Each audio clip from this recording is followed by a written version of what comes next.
What you just heard wasn't an Epstein victim. Well, it was. But these words, they're not just about Epstein anymore. Because what Sarah Kellen revealed in her House Oversight Committee testimony this week didn't just expose one predator. It exposed a pattern, a system. And it directly implicates someone you see on TV every single day. She doesn't seem nice. It seems forced. People that are like that all the time, she doesn't seem nice. It's very forced. And whatever, you're allowed to be a bitch, right? You're allowed to be a bitch. You're allowed to be nasty to people. You're accomplished. You're a comedian. You did the whole thing. What you're not allowed to do is have a Guantanamo Bay situation in the backstage of your show where everybody's walking around afraid for their life.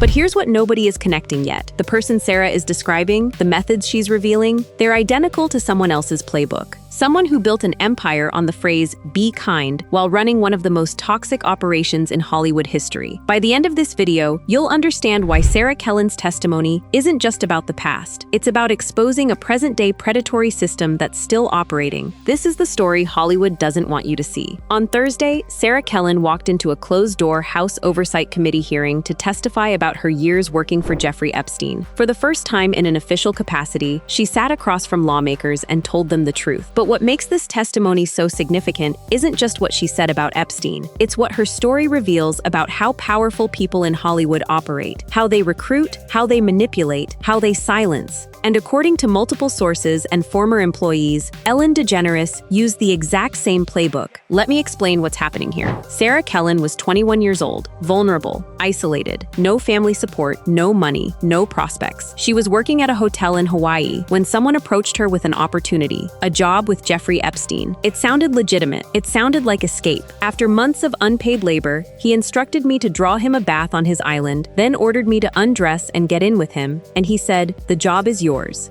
Now you just have to keep it." He then pulled me onto his bed and made clear what keeping the job required. Only after I submitted did the paychecks begin. This is grooming 101. Find someone vulnerable, isolate them, make them dependent, then use that dependency as leverage. Now, compare that to Ellen DeGeneres' hiring practices. For years, Ellen hired young, ambitious people fresh out of college or art school, people without connections, people desperate to break into television. And according to former writers and producers who worked on her show, Ellen's environment operated on the exact same principle. Compliance equals survival. But then there was these first-time writers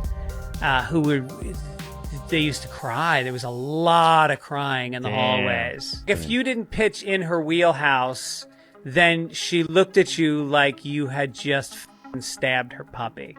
Both Epstein and Ellen understood something fundamental: power. The ability to make someone's career, the ability to destroy it, and more importantly, the ability to make people afraid to speak up. Sarah Kellen's testimony reveals that she wasn't just a victim. She eventually became part of the system. She recruited girls for Epstein. She scheduled appointments. She prepared them. She photographed them. At what point does someone transition from victim to accomplice? According to House Oversight Committee Chairman James Comer, that's the exact question they brought her in to answer. I think there are people part of Epstein's network that do start out as victims and then, for a lack of better word, graduate to another level where they actually become part of the evil system that's going on. And here's where the Ellen connection becomes impossible to ignore. Ellen DeGeneres has admitted in interviews that she had a toxic workplace, but she's never acknowledged the full extent of what was happening behind those studio doors. Former employees describe an environment where people were afraid, where anyone who didn't fit Ellen's preferences was pushed out, where there was constant surveillance and control. And then there was this process of pushing people out of the circle. And you want to be in the circle because there's a lot of fear going on. Yeah. And you're in or out. Sound familiar? That's exactly what Sarah experienced with Epstein. You're in the circle or you're out. And if you're out, you have nothing. Now, let's talk about the non-prosecution agreement. In 2008, Jeffrey Epstein made a deal with the federal government. He pled guilty to state charges, and in return, he and 4 co-conspirators, specifically named as Sarah Kellen, Adriana Ross, Leslie Graff, and a redacted individual, received federal immunity. They were protected from prosecution.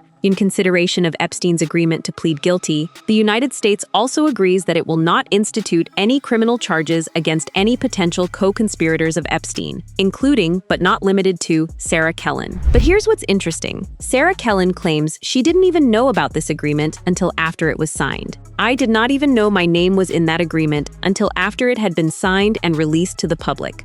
The federal government of the United States branded me a criminal in a secret deal with my own abuser without everyone speaking to me. She was named as a co-conspirator in a sweetheart deal negotiated between Epstein's lawyers and federal prosecutors, without her knowledge or consent. Now ask yourself, what did Sarah Kellen know that was valuable enough to include her name in that agreement? What did she agree to do or agree not to do? The answer lies in her testimony this week. She named names, new names, 3 men that allegedly were part of Epstein's circle that the public had never heard connected to him before. Fashion photographer Patrick DeMarchelier, hair mogul Frederic Fekkai, former Miami Beach Mayor Philip Levine. One very positive thing today is she gave us 3 names of people that were involved in.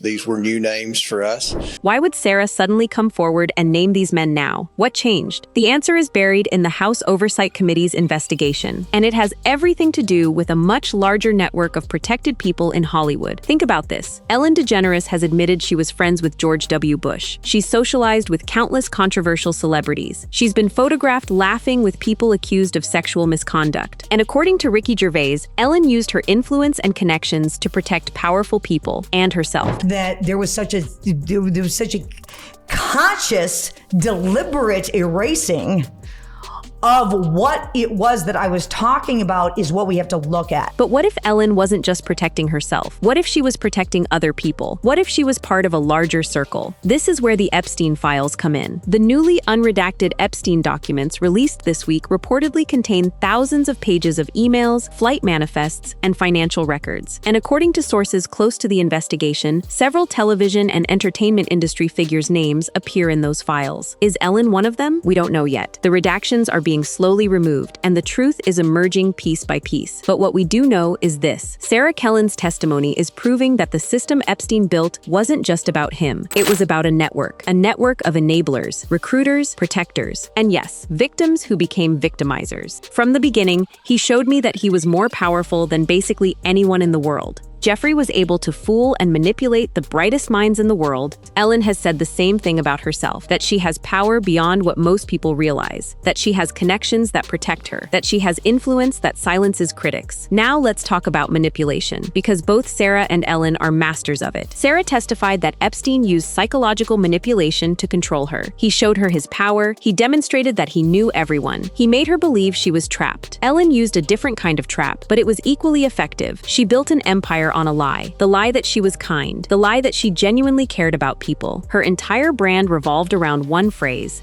be kind. She repeated it constantly, encouraging viewers to treat everyone with compassion and respect. But according to former staff members and people who claim to know her personally, the woman behind the cameras wasn't always the same person audiences saw on television. This is textbook psychological abuse. Create a public persona. Make people believe in that persona. Use that belief as a shield. And behind the scenes, operate completely differently. Anne Heche, Ellen's ex-girlfriend, eventually called her out on this. Anne said that Ellen was obsessed with money and power, not love. That Ellen would do anything to accumulate wealth and control. I broke up with her because her goal was to have a lot of money and mine was to find love, and hers was I want 60 billion. Good luck. Our forks are never going to meet. But here's what's really disturbing. Anne Heche also revealed that when she tried to speak out about her experience with Ellen, she was silenced. Her career suffered. She was isolated. Sound familiar? That's exactly what happened to the victims who tried to speak out against Epstein. Now let's talk about recruitment. Sarah Kellen's primary role in Epstein's organization was recruitment. She would contact young girls. She would convince them that this was a legitimate job opportunity. She would set up their appointments, and then she would facilitate what happened next. The FBI documented that Sarah made over 250 phone calls to one victim alone. She was constantly in contact with these girls, scheduling them, preparing them, and integrating them into Epstein's operation. The analysis revealed that Kellen had called the victim witnesses frequently when Epstein was in the town of Palm Beach to work. This confirms what the girls interviewed had previously stated. Redacted would notify them when Epstein was in town and their willingness to work. Now, Ellen's show operated differently, but the principle was the same. She would invite guests onto her show. She would put them in situations designed to make them uncomfortable. She would publicly humiliate them, and she would do it while smiling and framing it as entertainment. Taylor Swift experienced this firsthand. During a game on Ellen's show, Ellen repeatedly asked Taylor about her dating history, pushing her to name all the men she'd been with. with. Taylor was visibly uncomfortable. She was on the verge of tears, asking Ellen to stop. Ellen had the power to change that, and she chose not to. And Taylor Swift is most certainly not the only person who fell victim of Ellen doing this. Ellen had the power, and she chose to use it to make Taylor uncomfortable. That's the same dynamic. That's the same abuse of power. But it goes deeper than guest interactions. Ellen's own DJ Tony, worked on her show for years. He was always smiling. He was always happy. He seemed like the most pleasant person imaginable. And then he left the show. When asked why he left, he revealed that the environment was toxic, that Ellen's behavior behind the scenes was completely different from what cameras showed. Because if you go back and watch the Ellen DeGeneres show, Tony always had a smile on his face. He was always as happy as can be, never upset to be the butt of the joke.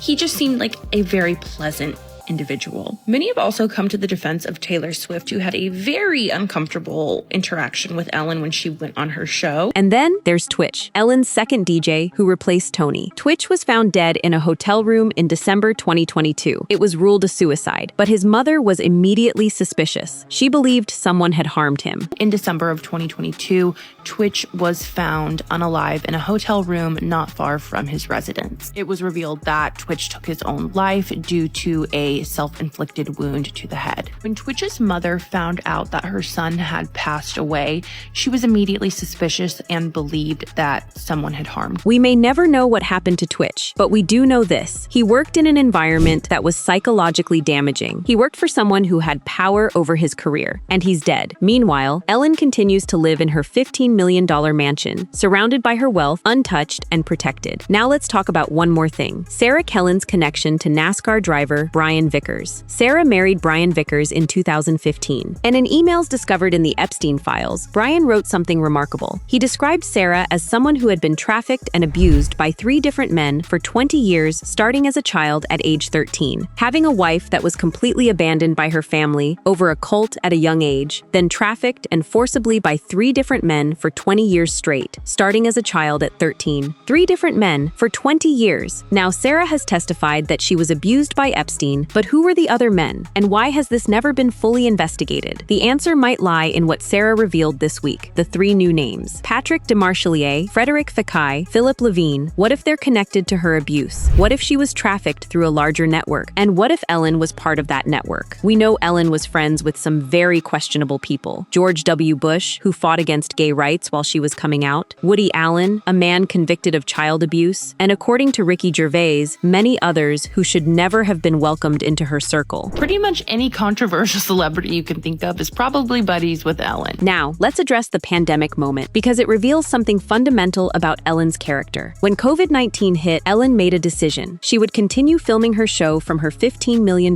mansion, but she wouldn't pay her staff. She wouldn't give them severance. She would hire a non-union production company instead. Her employees, the writers, producers, and crew who had built her empire, were suddenly unemployed during the worst economic crisis in a generation. Ellen made the decision to not stand by her staff, her writers, her employees, and she decided to kind of leave them high and dry without any kind of job, any plan, any severance, health insurance, nothing. And while they struggled to survive, Ellen described her quarantine in her mansion as being similar to prison. But Ellen describes having to socially distance and stay home as similar to going to jail. Keep it in mind that at this time, Ellen was quarantined in her $15 million mansion with her wife. This is sociopathic behavior. This is someone so disconnected from reality, so obsessed with power and control, that she can't even comprehend that her employees are suffering while she sits on tens of millions of dollars. And this brings us back to Sarah Kellen, because Sarah testified that Epstein isolated her, that he made her dependent on him, that he used economic control as a form of manipulation and abuse. Only after I submitted to his demands did the paychecks begin. Ellen did the same thing. She controlled her employees' access to work. She controlled whether they got paid. She controlled whether they kept their jobs. And she used that control to ensure compliance and silence. Now, here's what's really important about Sarah's testimony this week. She named names, new names, men who haven't been publicly connected to Epstein until now. And according to the House Oversight Committee, those names came with details, specific allegations, specific incidents. But here's the question. If Sarah was willing to name these 3 men, who else else does she know about? Who else might be implicated in the coming Epstein file releases? Because remember, Sarah wasn't just a victim. She was an insider. She was part of the operation. She would have had access to information that other victims wouldn't have. She would have known about connections. She would have known about other people involved. And now she's talking. Of all the people that we've interviewed thus far, this was by far the most substantive and productive interview that we've had. The House Oversight Committee chairman just called Sarah's testimony the most productive interview they've done, more productive than anyone else they've questioned. That means she revealed something significant, something that changes the narrative. And according to sources, what she revealed connects to people still operating in Hollywood, people still protected, people still wealthy and powerful. Is Ellen one of them? We can't say for certain yet, but the pattern is undeniable. The methods are identical. The psychology is the same. Both Epstein and Ellen recruited vulnerable people, used isolation as a control tactic, made their victims dependent on them, used power to silence critics, operated within a protected circle of powerful friends, used psychological manipulation and gaslighting, justified their behavior by claiming to care about their victims. The only difference is the scale and the medium. Epstein trafficked girls through a network of wealthy men and entertainment industry figures. Ellen trafficked the dignity and humanity of her employees and guests through her television show. Both operations were enabled by a system that protects the powerful, a system that discourages whistleblowing, a system that values reputation over truth. But that system is breaking down because Sarah Kellen is talking and the Epstein files are being released. According to breaking news, the final batch of unredacted Epstein emails is being released right now as we speak, and investigators are already cross-referencing those emails with entertainment industry contacts, television personalities, media figures. Epstein files. We're set to see another batch of unredacted files today, including 8 secret emails, both to and from Epstein. Is Ellen mentioned in those files? We don't know yet. But what we do know is this. Sarah Kellen's testimony is the beginning of a much larger reckoning. A reckoning that exposes not just one predator, but an entire system of predators, enablers, protectors. And that system is cracking. The question now isn't whether Sarah Kellen was a victim or a perpetrator. The answer is she was both. She was broken down by Epstein, and then she was rebuilt as part of his machine. She became complicit in her own victimization. But more importantly, her testimony reveals something that Hollywood has tried to hide for decades. That predatory behavior isn't isolated. It's systemic. It's protected. It's enabled by powerful people with connections and resources. Ellen DeGeneres built an empire on kindness, but behind those studio doors, she operated with cruelty. She controlled people. She isolated them. She used her power against them. Whether or not her name appears in the Epstein files, one thing is clear. Ellen operated using the same playbook as one of the most prolific predators in modern history. And now, with Sarah Kellen's testimony opening doors and the Epstein files being released, that playbook is being exposed. Hollywood is speechless because they know what's coming.